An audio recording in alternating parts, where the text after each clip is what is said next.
Ces mecs.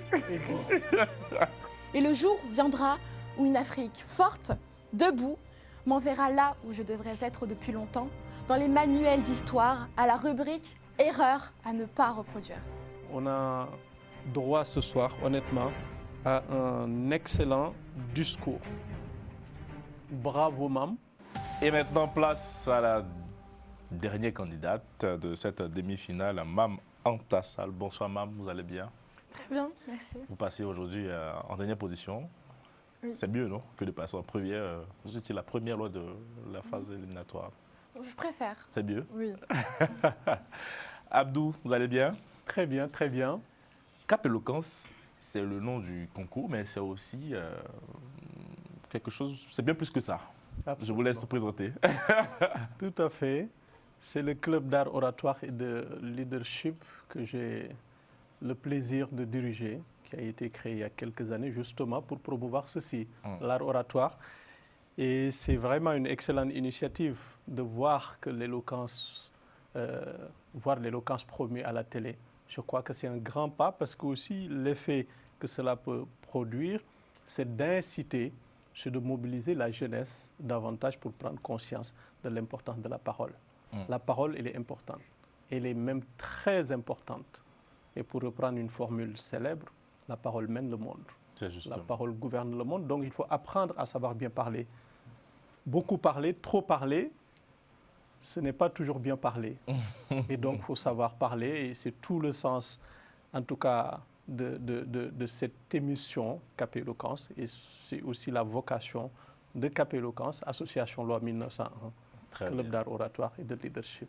Et j'en profite aussi pour remercier et saluer tous les membres de Cap Éloquence qui, grâce à eux, quand même, nous arriverons à faire beaucoup de choses. Jusqu'à cette collaboration avec Global Africa Télésud. Merci à vous. Je vous remercie personnellement pour beaucoup. ta subtilité, ton intelligence créative surtout. Merci et je crois que ça va vraiment toucher la jeunesse en général, africaine en particulier. Merci beaucoup. Docteur Béduter, on achève quasiment ces demi-finales. Quel bilan déjà vous tirez de Cap Éloquence? Très positif. Très positif. On a appris beaucoup de choses.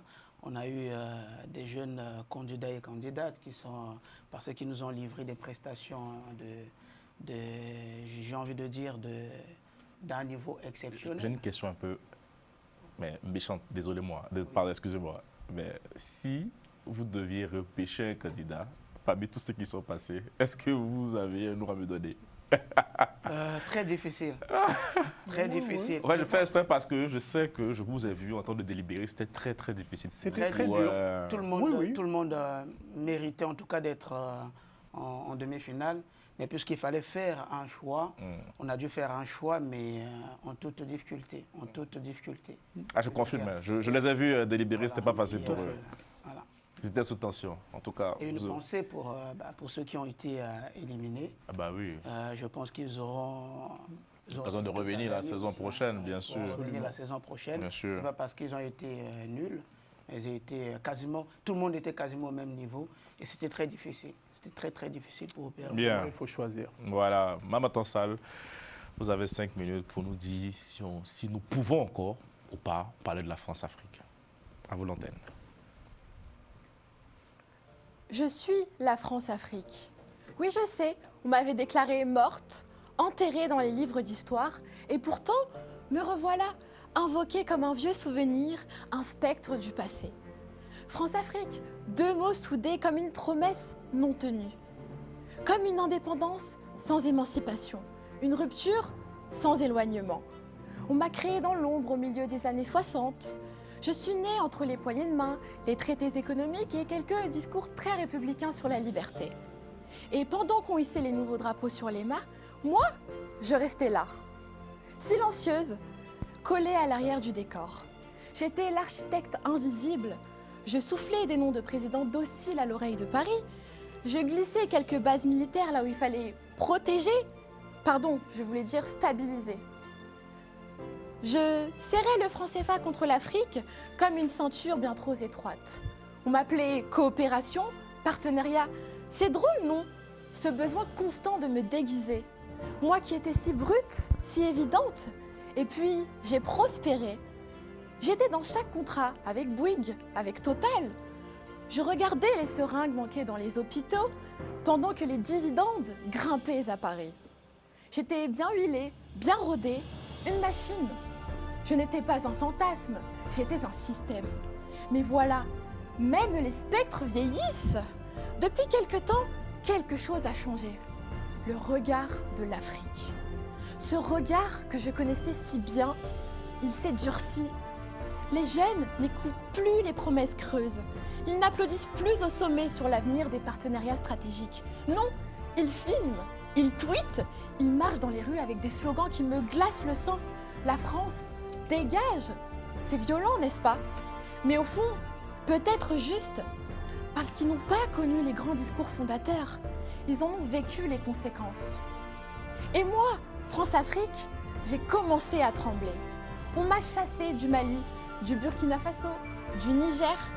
La France, elle, s'est dite incomprise, injustement rejetée. Elle a joué la carte de la victime, comme toujours. Mais l'Afrique, elle, ne veut plus de protecteurs. Elle veut des partenaires, des égaux. Et moi, qu'est-ce que je suis devenue? Je me suis adaptée, j'ai changé de costume. Je ne me montre plus en uniforme. Je me glisse dans les contrats, les forums économiques, les accords de défense. Je parle un peu plus doucement, avec des mots comme la francophonie. Ah, cette belle idée que j'ai tant utilisée. Pas pour unir, non, mais pour influencer. Et le franc CFA, on veut m'appeler ECHO. Ah, quelle trouvaille, un nom neuf pour un même mécanisme. Et puis l'Algérie, même là où les liens avaient brûlé par le sang, me revoilà par des couloirs feutrés de l'économie et de la diplomatie. Et l'histoire, elle, on l'oublie vite quand le gaz est en jeu. Moi, je ne meurs jamais vraiment. Je me recycle. Je suis là, dans les universités françaises qui forment les élites africaines, dans les entreprises qui gagnent les appels d'offres avant même qu'ils soient publiés, dans les langues, les symboles, les silences. Alors, peut-on encore parler de moi? Oui, il le faut. Pas pour m'honorer, ni pour me haïr, mais pour me nommer, me comprendre, me briser. Je suis un miroir, une anomalie. Et tant que l'Afrique ne choisira pas librement ses routes, son argent et ses voies, je resterai là, à rôder. Mais attention, je suis un fantôme fatigué. Et le jour viendra où une Afrique forte, debout, m'enverra là où je devrais être depuis longtemps, dans les manuels d'histoire, à la rubrique « Erreur à ne pas reproduire ». Merci. Merci beaucoup, Mme Abdou Flor. Je suis la France-Afrique, erreur à ne pas reproduire. Donc, une belle entrée, une belle sortie. Un bon développement, aussi un sujet maîtrisé. Ça se voit qu'elle fait soit du droit, soit de la géopolitique. Le contexte est très bien amené. Les références historiques, politiques, géopolitiques. À ce niveau, rien à dire. Peut-être plus de profondeur dans la proposition de solutions, d'alternatives. On en attend, oui, elle a énuméré quelques axes, mais on aurait aimé sur le fond, en tout cas, la voir plus dans la profondeur de ce qu'elle propose comme alternative à la France-Afrique, comme véritable solution. Et moi, en tout cas, j'aimerais que les candidats aussi mettent davantage l'accent sur la place de cette jeunesse africaine, soif de changement, soif de rupture, d'autonomie, d'indépendance, de souveraineté tout simplement. Sinon, à part ça, quelques axes d'amélioration sur le fond, rien à dire. C'était un très bon discours. Sur la forme maintenant, c'est pourquoi on est aussi là.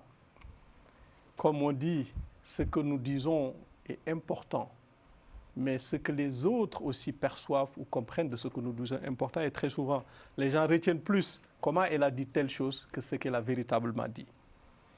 La seule fois où je t'ai vu sourire, c'était un sourire magnifique.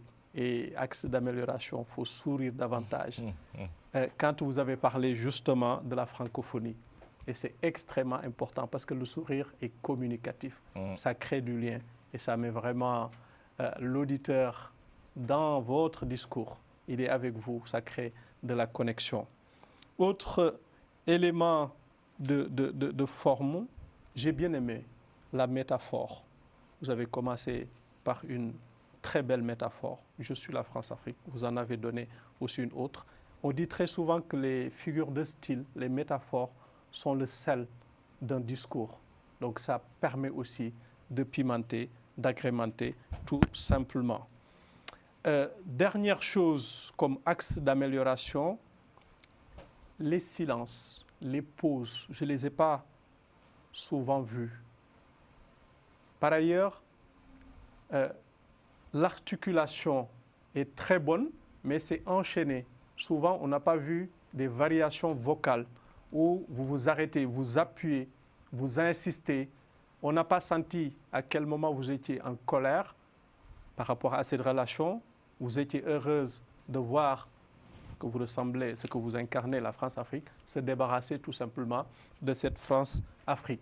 Sinon, on a droit ce soir, honnêtement, à un excellent discours. Bravo, Mam, et on espère vous voir naturellement en finale. Dr Benhuter Touéré. Bravo, bravo, Mam, pour la prestation. Hein. En tout cas, pause. Ouais. En fait, le problème, c'est pas joli à l'écran. il y a ça et puis ça dérange le micro aussi. C'est comme si tu nous insultes. Ah, elle faisait ça. Ouais. Ah. Et puis ça fait du bruit sur le micro. Et c'est à quel moment? Donc on reprend la partie. On reprend l'intervention d'Abdou. C'est juste après son intervention. J'ai voulu qu'on finisse avec Abdou. Tu prends la parole, tu lui donnes la parole et on continue. Ok, pas de souci. Sinon, on n'aura pas le même... Oui, bien sûr. Très bien. Ces mecs. Ils font bien leur travail ici. Dr Benhuter.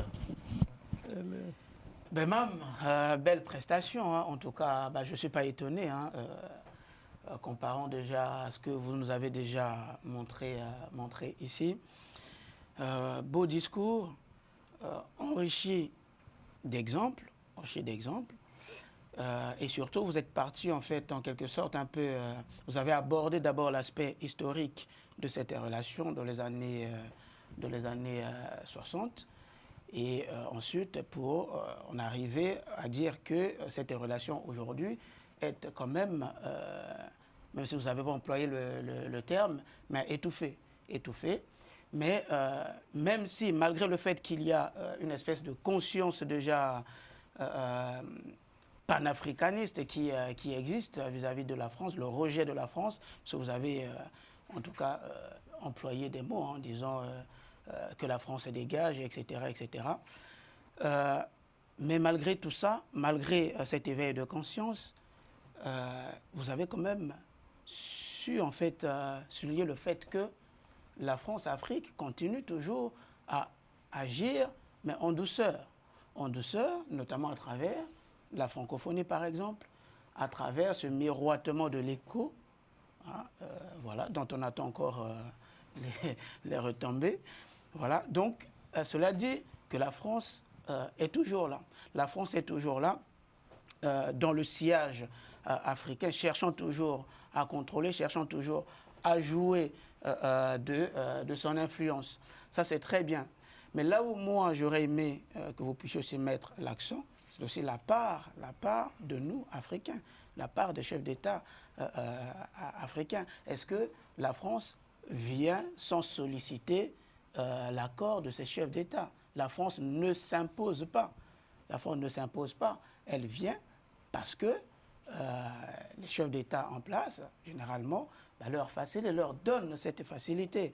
Quand on voit, par exemple, au niveau des multinationales, notamment dans les pays d'expression francophone, on voit que c'est, pour la plupart des cas, c'est que des entreprises françaises qui exploitent les ressources, etc.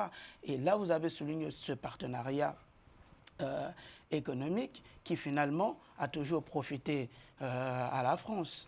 Et aujourd'hui, le peuple africain, les Africains en tout cas, sont dans une posture révolutionnaire. Voilà, dans une posture révolutionnaire, vous l'avez dit, mais on aurait aimé, est-ce qu'aujourd'hui, la France peut l'Afrique peut faire chemin seule, sans la France? tout en sachant qu'on est quand même lié par quelques aspects culturels, notamment la langue, la monnaie, etc. aussi. Est-ce qu'aujourd'hui on peut faire chemin, cavaler seul, sans la France? Si tant est qu'on ne peut pas faire chemin seul avec la France, qu'est-ce que vous proposez alors? Est-ce qu'il faut revoir cette relation? Est-ce qu'il faut revoir les accords qui ont été signés, qui sont pour la plupart des accords léonins, déséquilibrés, en faveur toujours de la France? Voilà. Merci, monsieur. Mam, comment vous allez? Très bien. Comment vous ressortez de cette demi-finale après ces réactions? Des commentaires enrichissants qui me permettent de prendre en compte leur avis. Et par rapport au sujet, c'est vrai qu'il est assez vaste aussi, donc on pouvait l'aborder beaucoup clivant aussi. De plusieurs manières. Moi, j'ai choisi la personnification, donc vraiment le point de vue du terme France-Afrique. Mais c'est vrai qu'on pouvait aussi l'aborder.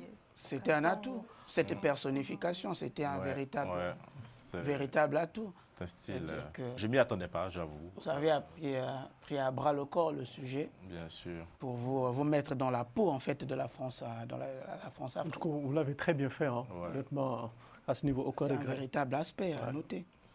Bien, en tout cas, merci beaucoup, Mam.